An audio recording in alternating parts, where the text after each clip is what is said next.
Sejam muito bem-vindos a mais um episódio de Tela Política, o seu programa de entrevistas com personalidades da política da nossa região, do nosso estado e também do país. Na edição de hoje, a gente recebe o candidato a deputado federal mais bem votado de Presidente Prudente, Guilherme Piai, do Republicanos. Muito obrigado pela presença aqui no programa. Eu que agradeço, é uma honra estar aqui.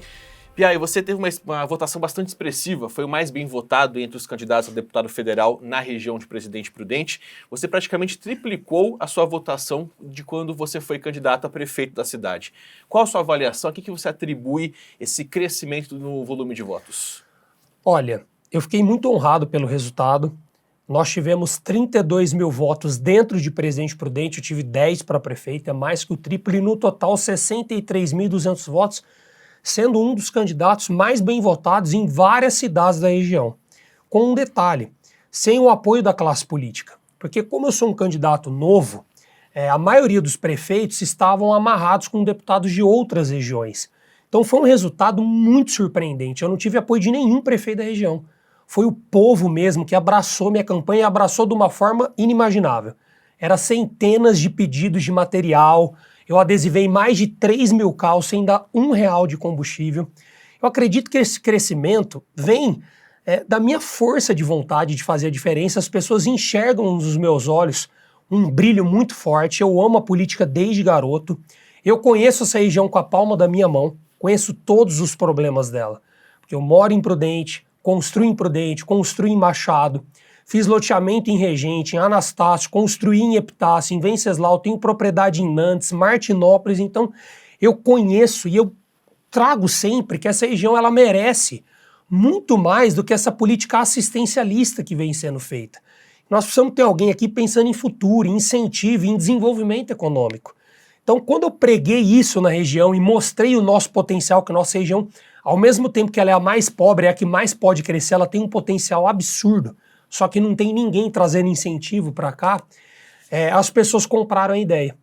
Então eu tive centenas de voluntários, o povo abraçou, eu também estava do lado certo, sabe, do lado do presidente Bolsonaro, do lado do governador Tarcísio, do astronauta Marcos Pontes. Eu fiz muito por eles na região, às vezes pedia mais votos para eles do que até para mim mesmo.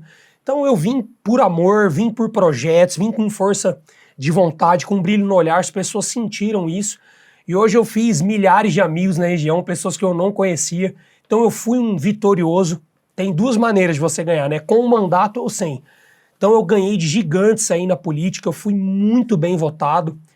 É uma votação muito expressiva para uma região com poucos eleitores. Então, cara, somente agradecer a Deus e dizer muito obrigado a cada um de vocês. Na sua fala você tocou num ponto em questão de deputados de outras regiões, ou seja, Sim. Essa questão do voto regionalizado, as pessoas não têm essa consciência da importância de se ter representantes. Prudente, mais uma vez, não fez um deputado federal. Não fez um deputado. E quando a gente pega os 10 mais bem votados, a gente tem você disparado na frente, tem outras pessoas da região, mas tem alguns nomes que não são daqui, como Eduardo Bolsonaro e Ricardo Salles.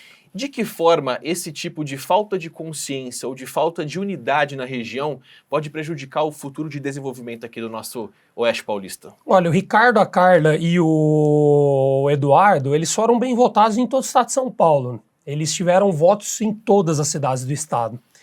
Nossa região não tem um federal há quase 15 anos. A gente perde muito por isso. Falta de força política. E nossa região é pobre pela falta de deputados federais. A gente corta o estado de São Paulo pelo Rio Tietê. Acima ele é rico, todos os federais estão lá, abaixo ele é pobre e não tem nenhum federal. Porque nós estamos longe da capital, longe do Porto de Santos e temos poucos eleitores. Um bairro de São Paulo tem mais votos que os nossos 53 municípios juntos. Então, o voto distrital é muito importante. Se existisse, eu seria deputado federal. Todavia, como a maioria dos deputados estão perto da capital, eu acho difícil aprovar o voto distrital. Eu acho que eu não teria força política para isso. Seria um projeto que eu ia tentar encabeçar como deputado federal. Eu vejo que a região nessa eleição criou já grande parte dessa conscientização. Se você for analisar minha votação em Prudente, em diversas cidades como Venceslau, Adamantina, Oswaldo Cruz, Bernardes, Anastácio, eu fiquei em primeiro disparado. E 65 mil votos quase é uma votação para eleger um deputado federal. Mas infelizmente, questão de quociente eleitoral, o puxador de voto do partido não teve um bom desempenho. Existem fatores que fogem do nosso controle. Eu vejo que cada dia mais as pessoas estão entendendo a necessidade de eleger um filho da terra. Eu acredito que na próxima eleição de deputado isso vai acontecer, mas também vejo que já existe uma evolução muito grande nesse sentido. Eu vejo que nossa região vai criar sim força política. E hoje, eu com 65 mil votos, mesmo sem mandato, eu vou ajudar muito a região. Eu vou trabalhar muito, porque o meu governador provavelmente vai ganhar a eleição, e nós vamos trabalhar muito pela região mesmo sem mandato. Você se apresentou durante a campanha como uma liderança da tropa de choque bolsonarista. Sim. Eu diria que seria a segunda leva dessa tropa de choque. A primeira em 2018, tinha Carla Zambelli. Sim. Você tinha ali, por exemplo, outros candidatos como Alexandre Frota. O ponto que eu quero chegar é o seguinte: alguns que são dissidentes dessa tropa de choque original, a tropa de choque inicial, deram declarações públicas falando o seguinte: eu usei o bolsonarismo, a força política de Bolsonaro, para ser eleito. Eu não tinha essas características enraizadas em mim. Guilherme Piai é um bolsonarista raiz de fato, ou ele é um aproveitador desse momento para aproveitar essa onda bolsonarista em 2022? É interessante. Eu tenho um vídeo com o presidente em 2017, no gabinete dele, tá nas minhas mídias sociais, e ele era só um deputado federal. Então eu apoio ele há muitos anos, eu coloquei ele na TV comigo na campanha de prefeito. Na verdade, é que eu acredito, é que o meu olho brilha. E você vê que essa tropa bolsonarista que somente usou a imagem do presidente, como Soraya, Bozella, Frota, Joyce, tiveram um resultado na urna pífio, porque a política não aceita deslealdade. Então, e os que mantiveram o seu posicionamento, como eu mantenho há muitos anos, e também os bolsonaristas hoje, eles estão muito espertos. Você pode ter certeza que esses quase 70 mil votos vieram porque eles sabem que eu mantenho o meu posicionamento, que é aquilo que eu acredito e que eu jamais trairia os meus valores. Aqui não é a questão Bolsonaro, na verdade, é o que está por trás dele. Muita gente não gosta do presidente, do que ele fala, da maneira dele de se expressar, mas nós temos que olhar tudo aquilo que ele defende, a ideologia dele, que é o que está salvando o Brasil. Todos os países aqui do lado estão arrebentados, mortos, destruídos, o povo passando fome. Argentina, Venezuela, Colômbia, Chile, Nicarágua. O Brasil é o único país do mundo crescendo no PIB, gerando emprego e diminuindo a inflação. É um presidente que defende a igreja, os valores cristãos, que defende a família. O outro lado, apesar de falar bonito, ser um encantador de serpentes, o que tem por trás dele é muito preocupante. Então eu vou manter esse posicionamento sempre, tanto é que abriu a urna e eu continuo trabalhando mais por ele, pelo Tarcísio, do que por mim. Eu tô hiper focado no segundo turno. Pegando um ponto, trabalhando com futurologia, vamos supor que Bolsonaro não seja eleito. De que forma isso pode impactar o seu desempenho nas urnas em 2024, candidato a prefeito de Presidente Prudente? Acho difícil, porque a grande maioria da nossa região tem esse posicionamento conservador, isso é histórico em urna, só pegar o número de votos dele e do Lula aqui em Prudente, e as pessoas também não vão mudar isso porque ele não foi eleito. E dizendo que não sei se sou candidato a prefeito ainda, eu vou depender muito da posição do governador, né, que eu quero ajudar muito a região, mesmo sem mandato, eu vou trabalhar ajudando. Se ele quiser que eu seja candidato, é outro cenário, mas eu quero ajudar a região está muito pobre, muito esquecida, largada, sem força política, sem ninguém para desenvolver projetos, para trazer recursos. E eu também vejo que o presidente Bolsonaro, apesar das dificuldades que ele está enfrentando, é muito difícil ele perder essa eleição. Porque agora ele tem o apoio incondicional do Zema, do Tarcísio, de vários governadores, ele elegeu a maioria do Senado, da Câmara dos Deputados. Então agora todos esses políticos que não precisam pedir votos mais para si, eu sou um exemplo, estão pedindo votos para ele 24 horas. Saiu 2 pesquisas essa semana sérias, uma no Estadão, um Modal, e já dando empate técnico. Então ele já cresceu muito. Hoje ele lançou um vídeo bem conciliador, pedindo perdão pelas palavras mal colocadas. Eu acredito que muita gente vai enxergar isso que eu estou falando. Ele não é perfeito, ele é ser humano, ele é falho, mas nós não temos outro caminho a seguir.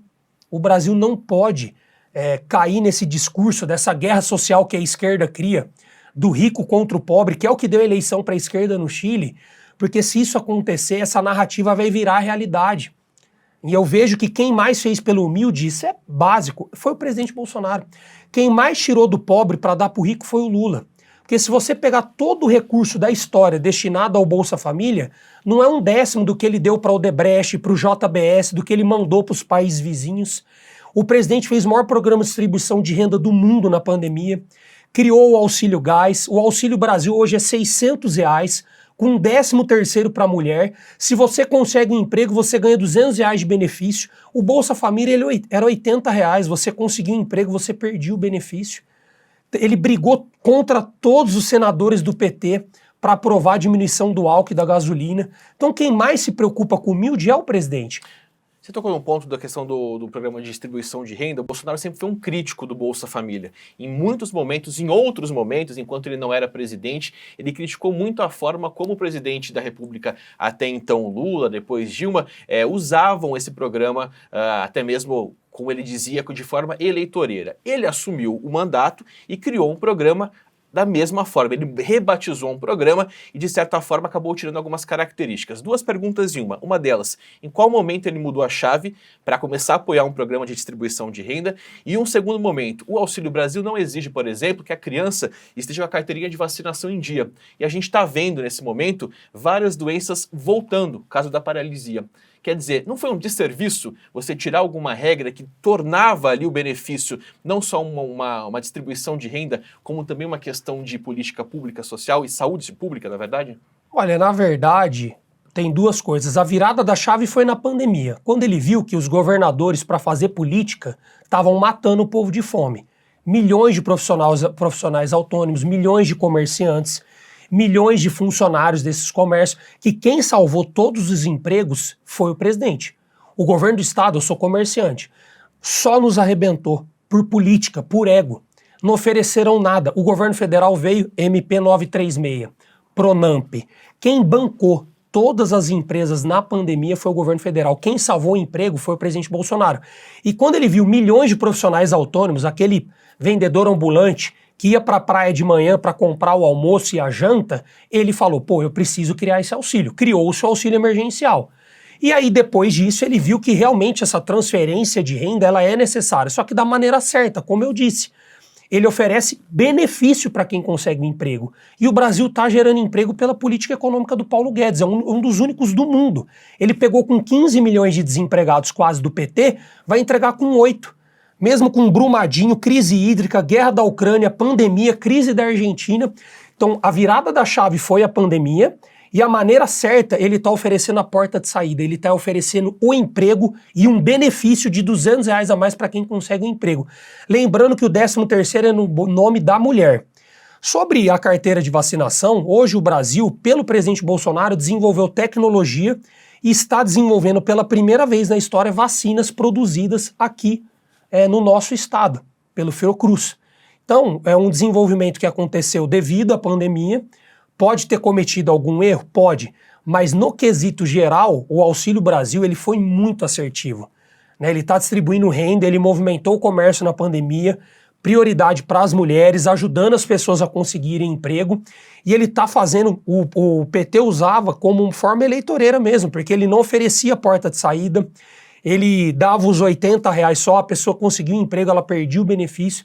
Tem uma diferença muito grande. Então eu vejo que o presidente Bolsonaro acertou em cheio e isso incomoda a esquerda. Ele deveria fazer um meia-culpa, então dizendo eu errei em criticar o Bolsa Família? Poderia, com certeza. Como ele soltou um vídeo ontem falando, olha, se muitas pessoas não gostam do jeito que eu falo, eu peço perdão.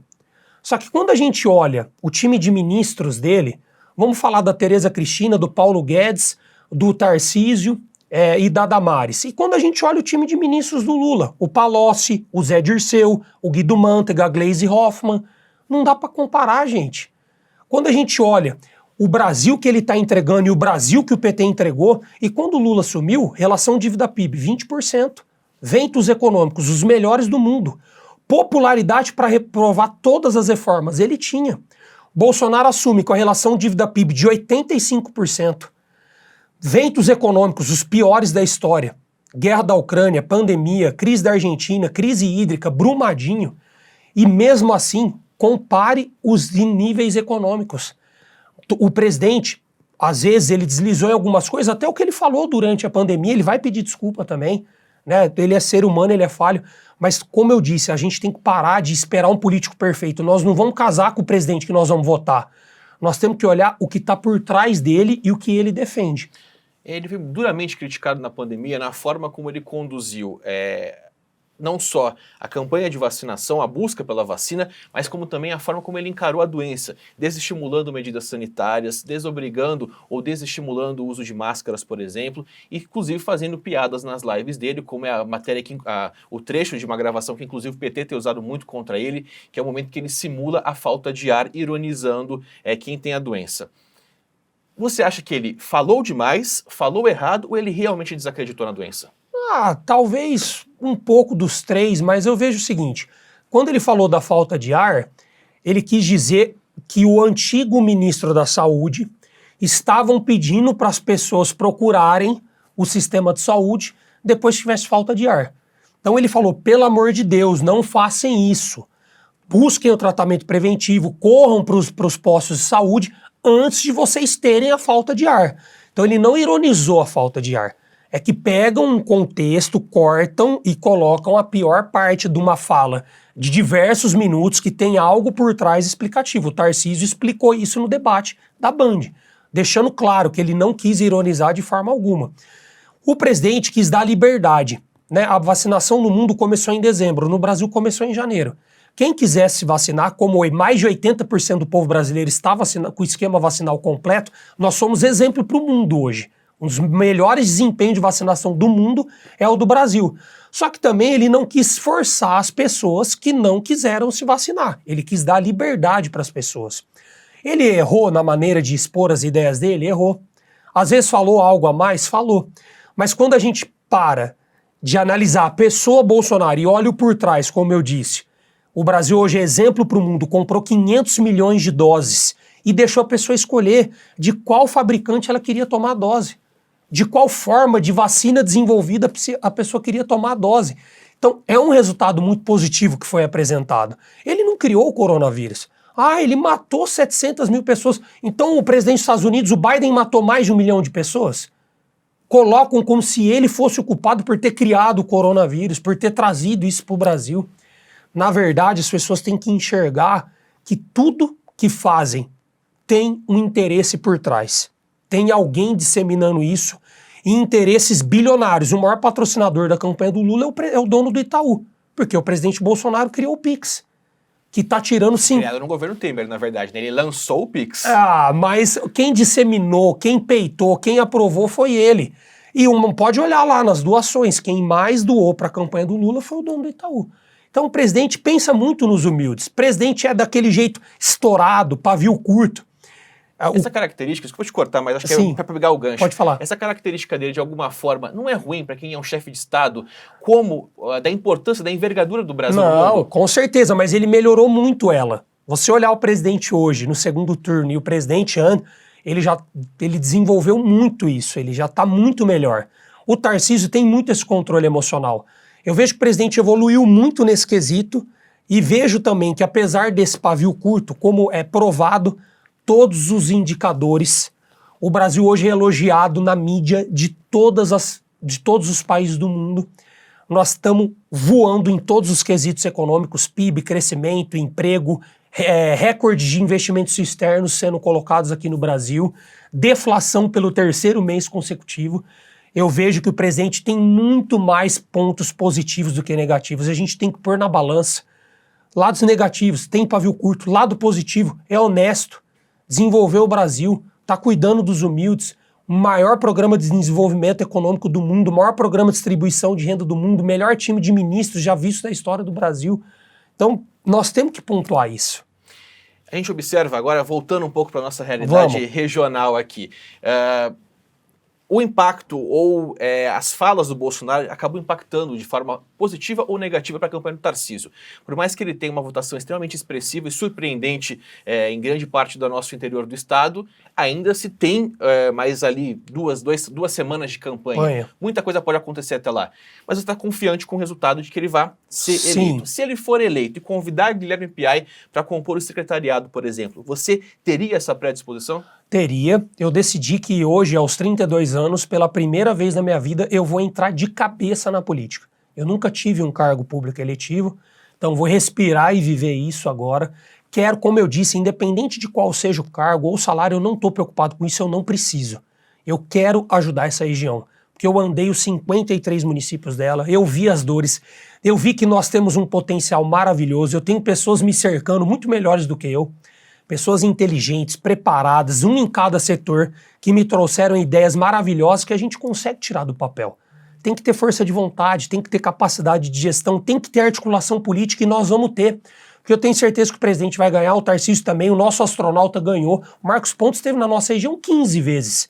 Eu falo diretamente com ele no WhatsApp, com o Tarcísio também, com o presidente também, eu tenho carta branca aqui na região. Então, eu tendo alguém daqui desenvolvendo projetos, captando recursos e trazendo incentivo, como o Tarcísio já assumiu vários compromissos com a gente, da nossa ferrovia Sorocabana, de diminuição de ICMS para a gente igualar com Mato Grosso do Sul e com Paraná, porque essa guerra fiscal arrebenta com a gente. Estava levando empresas para lá, né? Muitas. Nós tivemos um esvaziamento do Oeste. Como a gente fala também de desconto para o usuário recorrente do pedágio, para quem mora e trabalha na região, cada dia que passa o valor vai diminuindo. Hoje, quantos por cento do salário das pessoas ficam em pedágios aqui na nossa região?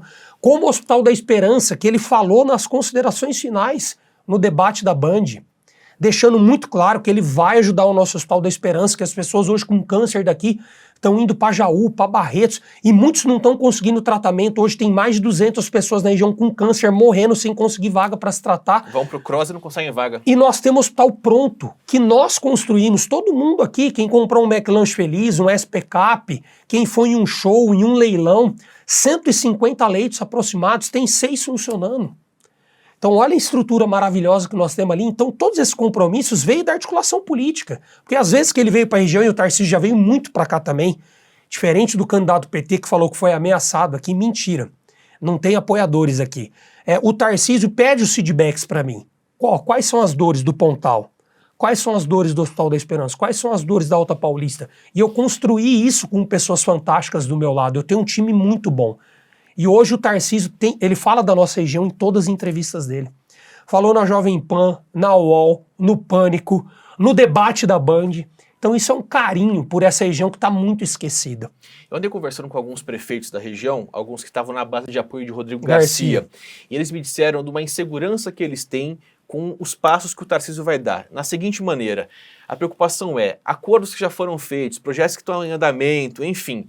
Tarcísio deve dar uma continuidade ou ele vai chegar, vai assumir e vai falar, acabou tudo, vamos começar do zero? Não, ele já assumiu esse compromisso. Nós fizemos um encontro em Rancharia, eu, Ieia, o Vaguinho, o doutor Eleusis Paiva, Kassab, Fontelas, presidente do Republicanos, com quase 50 prefeitos.